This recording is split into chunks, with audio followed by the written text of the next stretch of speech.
Hi, I'm Helga from HELGA'S Pennsylvania Cooking, and today I'm going to show you how to make my drunken clams.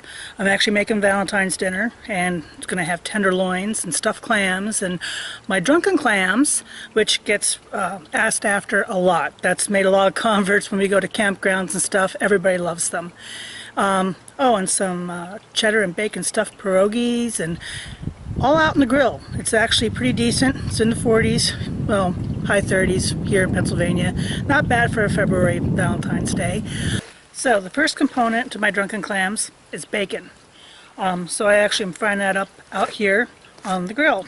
Well, side burner of the grill. I use a side burner while I'm doing the rest of the stuff. So the first component is bacon, and I take about a half a pound and fry that up. I like my cast iron pan the best. Then the rest of it is here. Niagara wine, and the kind of wine matters. I've tried several different varieties, but Niagara is the best for this. I think it's because of the sweetness of the clams, but if you have other varieties, it just does not come out as good. And this is actually Mike's sister's and brother-in-law's little winery, which is next door. They make all kinds, and so I'm lucky I have a good source.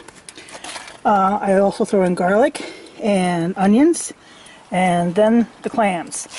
And again, personal preference, I really like the small petite necks. They're very tender, very sweet, and they're perfect for this, and it makes a really lovely broth. After I'm done cooking my bacon, then I add the onion and garlic in here. Just let that saute up quick in the bacon fat, because that little bit of bacon fat is going to go into the broth that we do the clams.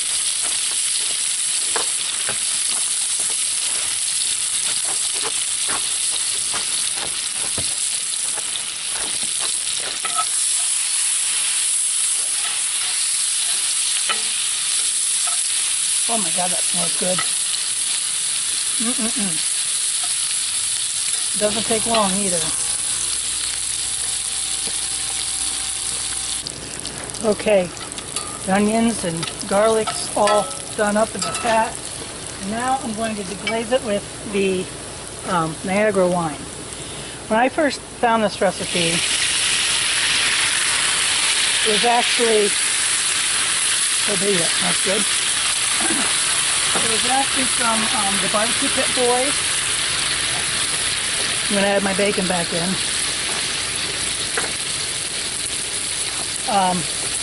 But I added just a couple little differences here. One is, like I said, specifying the kind of wine.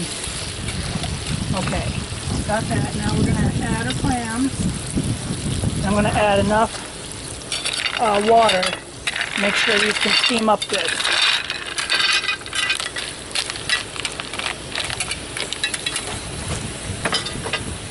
Just a little bit of water here.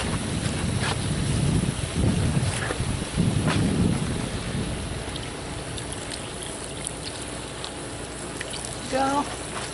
Doesn't take much. Just enough to make sure you have enough that they come to a good boil, and we'll steam in there, and we'll wait for them to open up and use that broth, and we'll find out what drunken clams look like. And they're done. And that's what they look like when they're all opened up and done in the broth. Make sure they're, oh man, you should smell this. These are so good, and you see all the bits of bacon in there, and oh, that's going to be good. I'm going to throw these in a bowl and dish up some dinner and some drunken clams. So here they are, all scooped up in the bowl. You can see the broth. That broth is just delicious with the Niagara wine in there, and the garlic and onions and bacon. Makes everything better.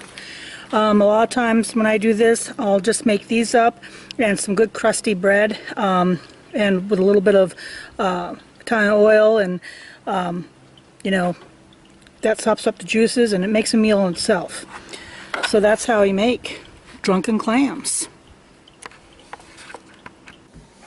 And there's the final product. There's dinner all put together, and a little bubbly to go with it. Happy Valentine's Day, y'all, and that's how you make drunken clams. Bye.